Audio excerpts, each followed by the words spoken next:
Morning and welcome to the Core Connection. I'm Mira Rubin here with you on Enlightened World Network. And today's topic is quantum jumping. What if, as as quantum physics proposes, there are infinite realities, that anything and everything is possible and coexists in this moment? There may be higher and lower potentialities for different realities, but that all possibilities coexist. And what if we could farm those realities to enhance and expand our lives? So it should be a fun conversation. And before we get started, let's just take a minute or two to get present. Let's take a deep breath in through your nose and hold it.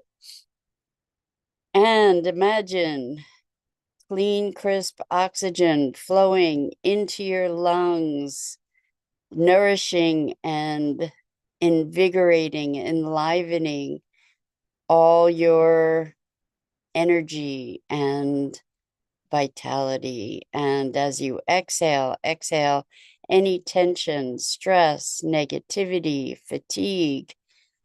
And now let's take another deep breath in through your nose and hold it.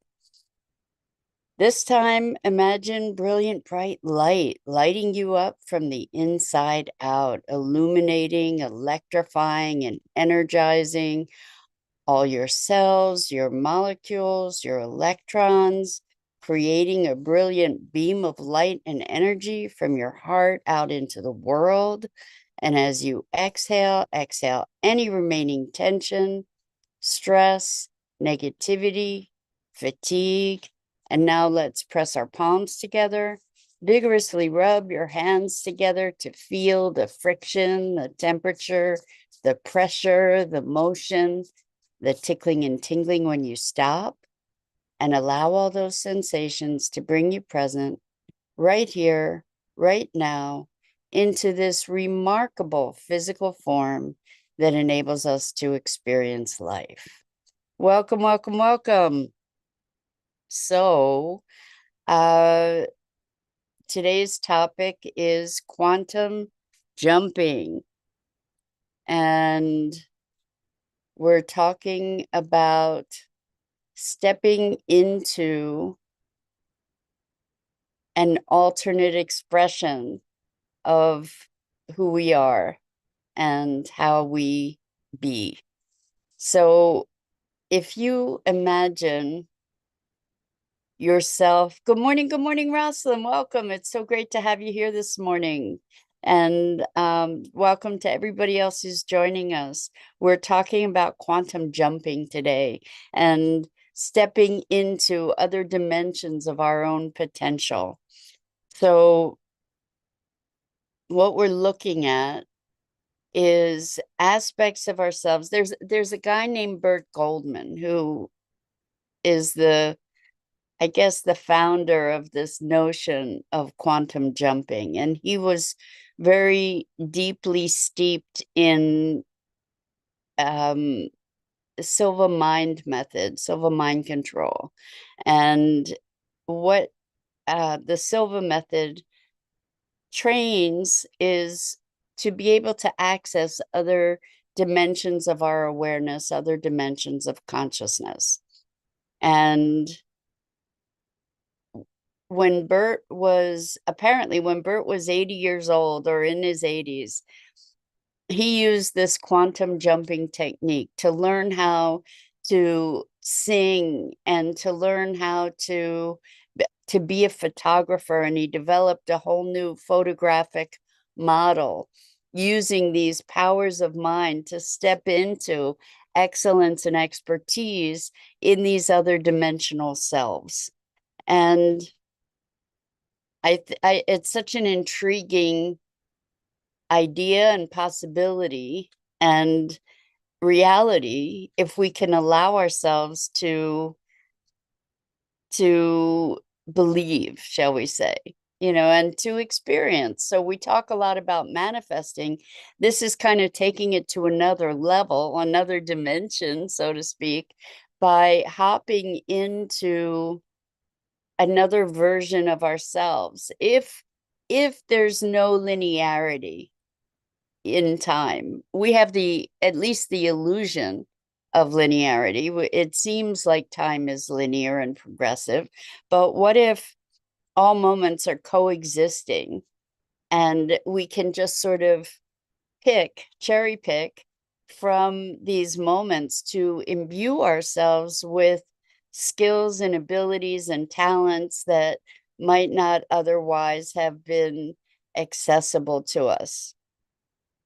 And that's really what this quantum jumping thing is about. So let's say there's a part of you that you'd love to learn to sing, or you'd love to learn to, or maybe let's just say you have a business that you're developing. You could allow yourself to be in that business, to be that person, to be in the experience of that person, and to good morning, Jennifer. Welcome. So good to have you here with us this morning. So we can envision these alternate selves that have the talents, the skills, the character, the experience, the confidence, the joy, the whatever that we would like to enhance in our own lives. So through the imagination of it, not just imagining, but allowing ourselves to step into that beingness of this other person that is actually you, this other version of you. So Rosalind says, self-love affirmation, I can do hard things. And maybe I can make hard things feel easy.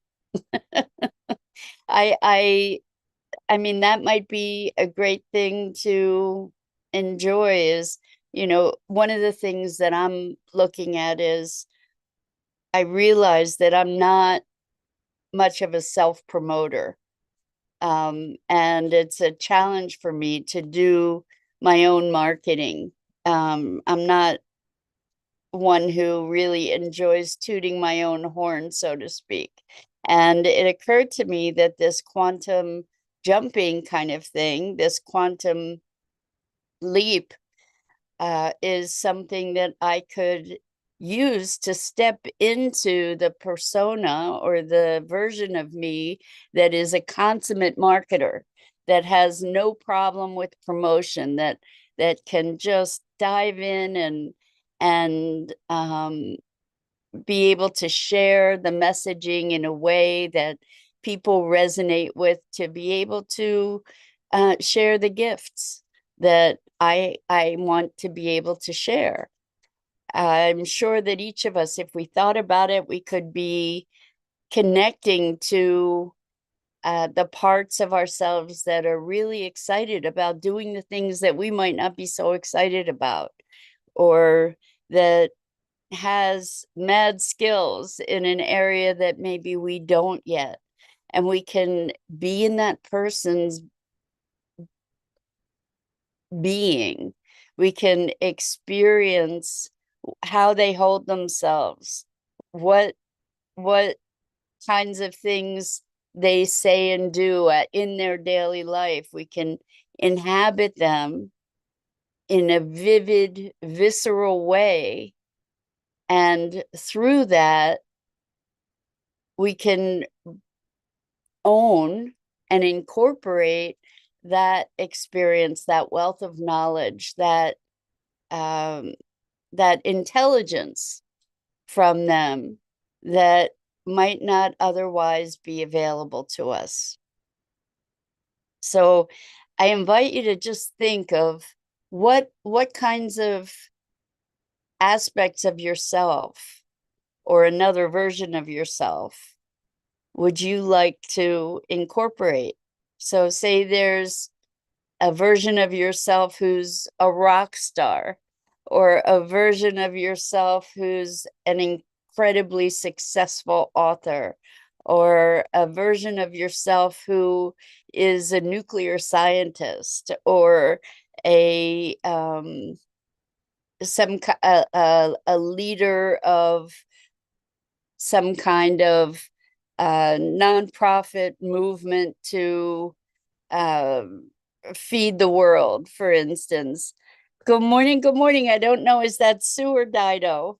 Welcome. So we're talking about really expanding possibility, and we can expand our possibility, the limit to the expansiveness of our possibility. Hi, Sue, welcome. It's great to have you here with us. So the limit to the expansiveness of the possibility that we can manifest is our imagination, and allowing the notion that these alternate realities already exist. And what if the way that we create our reality from day to day to day is by assembling these moments from all these different dimensions? What if we do it willfully? What if we do it intentionally by electively identifying a version of ourselves that we would like to embody, and then allow ourselves to experience that embodiment? So, what does that look like? What does it feel like? How would you move? There's an experience that I use as an anchor in a good thing, anchor, like to anchor in a feeling, to be able to more deeply embody a feeling. Uh, and that experience was a moment that I had where I just felt completely abundant, where I had not one iota of concern around finance or material comfort or the safety that goes with that. Just like experiencing it's handled. And I have been revisiting that moment a lot to be able to experience that beingness. Now we can expand on that to that person, that version of ourselves, where that's a constant state of affairs, where it's not even a consideration because it's just handled. And we can enjoy from that space of safety and comfort and assurance. We can then expand into the world and what we want to do in the world. So Sue says, allowing our imagination to create a world we can envision, a life we would want to live fully, completely abundant, vibrant health, and deep peace of heart. So one of the ways that it kind of goes a little, it's a different dimension of imagination. It's not like trying to imagine it out of nothing. Instead, it's adopting the perspective and the recognition that there's a version of ourselves, because there's an infinite version of ourselves with all different expressions. We can step into the version of ourselves that already is there. And we were talking the other day about having, and how the desire to have something, when we're passionate about that desire, when we're in pursuit of that desire, it can be so intense that what it's doing is actually pushing away the thing that we're desiring, or the outcome that we're desiring, or the state that we're desiring. And the example was, you have this most likely you have a phone. And is it something that you actively desire? It may be something that you actively appreciate, but is it something you actively desire? No, because you have it. So there's a different experience of being in the having. And so we might be able to imagine it, but if instead we can allow ourselves the possibility that there's already a version of us in existence that actually exists, that we can step into and learn from. And it's a little bit of a switch for me anyway.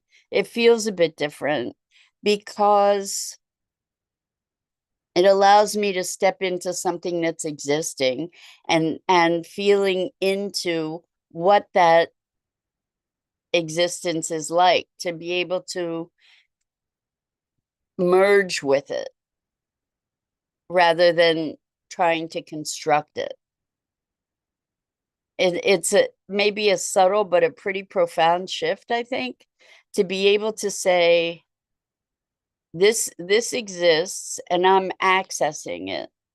And as I'm accessing it, I'm able to get input that I might not even have imagined, because it's already there, and all I have to do is observe it, experience it, merge with it.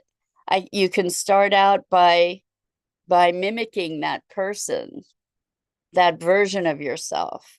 You can start out by, imagining being in a mirror or following this person around for a day, interning with this person, and allowing that merging to become closer and closer. So what are the parts of yourself? What are skills that you'd like to develop? What are aspects of your being that you'd like to cultivate? Would it be confidence? Would it be joy? Would it be motivation?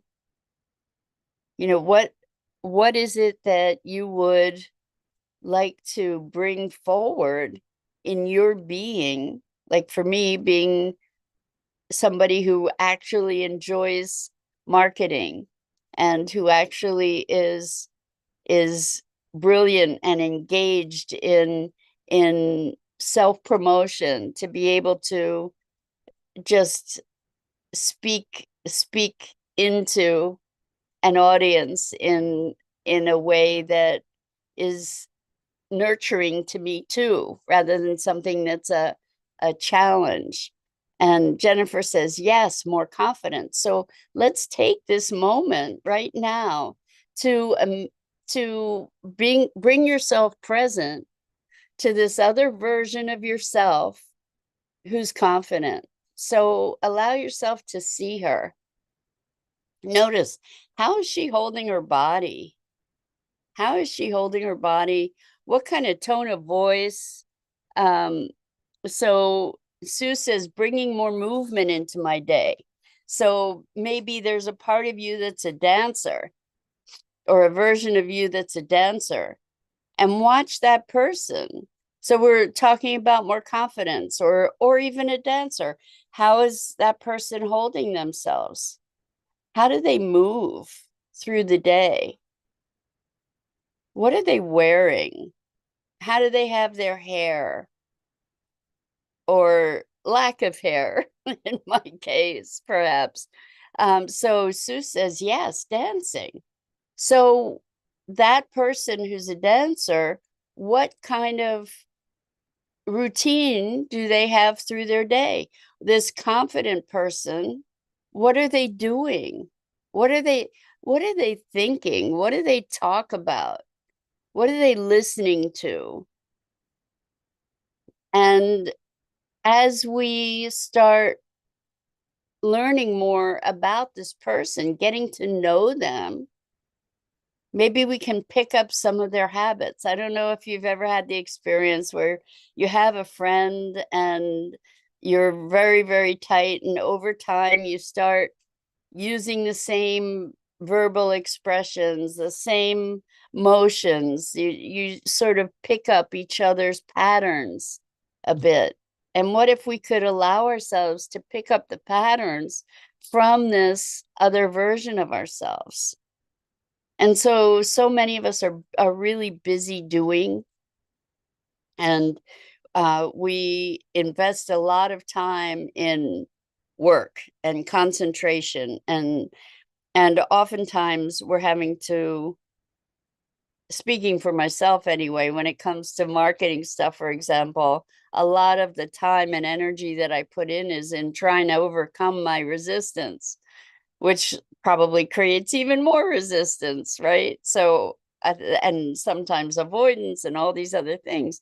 But what if instead I took the time, and I'm making this recommendation to myself as well, but what if instead we took the time to just be in that state where we're connecting with this other version of ourselves that is accomplishing the things that we want to accomplish with ease and grace, and then learning the skills or the patterns, adopting the patterns into our own being? What if we took time throughout the day to revisit this beingness that we want to invoke in ourselves? So, I mean, we could even, and I'm thinking about this for myself, we could set alarms throughout the day to remind ourselves, okay, I'm taking 20 minutes here. And I know that so many of us are so busy all the time.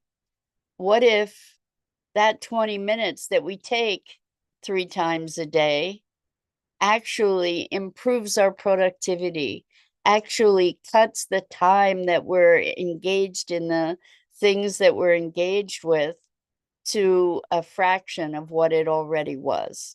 What if we allow that investment in this other person, this other version of ourselves, incorporating that other version of ourselves? What if that investment pays dividends for us? So Rosalind says, maybe dancers go to each other's performances like movies. So is the practice to think about it, or eventually doing the patterns like seeking out a theater to attend? Well, if we're pulling that person into ourselves, if we're creating that identity for ourselves, then ultimately, yeah, why not? We would be expressing that in the world because we're embodying that being, that beingness. We're embodying that way of expressing ourselves and experiencing life. We're experiencing life through that person or that version of our person's lens, which then becomes our own. So we're embodying it, we're taking ownership of it, we're stepping into it, literally stepping into it. And the physiology of it, the way we carry our bodies, maybe where we breathe from in our bodies, maybe the amount of activity that we have, maybe the kind of activity we have, the kinds of media that we consume, whether we're reading books or watching videos or reading blogs or interacting with people, the way that we approach the activities of life and the very activities themselves becomes influenced by this other aspect of self, becomes influenced by this mentor. It's kind of like, I don't see who Catherine is, Jennifer. So somebody's responding to something and I don't see who it is. I'm not sure why that is. Anyway, hi, Catherine. I don't see a comment from you, but welcome. It's great to have you here with us. So anyway, take it on. I invite you to take it on, and I'll join you. Let's do this and see what happens if we spend 20 minutes 3 times a day just being with this other aspect of self as a mentor. So what's cool about this is that we can essentially have an unlimited range and realm of mentorship of people who can teach us and train us into skills that we want to acquire, and perspectives and ways of being, to just step into it. So if you're interested in more of the technique, the original technique for doing this, you might want to look up Bert Goldman, quantum jumping. And he really did remarkable things in his 80s as a result of this technique that he developed, where he actually went to different dimensions of himself and learned from them, imbued himself with them. And we may have different rates of integration around that, but if we make a practice of it and we revisit it, we'll bring that person back into our daily experience. And I think it could be a lot of fun, first of all, and also really powerful and productive for whatever it is we're looking to accomplish in our lives. So that's the invitation for today, is to explore this quantum jumping thing and to have fun with it. Just have fun with it, to be not being another person, but another aspect of yourself. So that's it for today. I'm Mira Rubin. This is the Core Connection, and I invite you to like, follow, and share Enlightened World Network and me. The links are in the description. And as always, it's a blessing and a gift to have the opportunity to share these morning musings with you. And so until next time.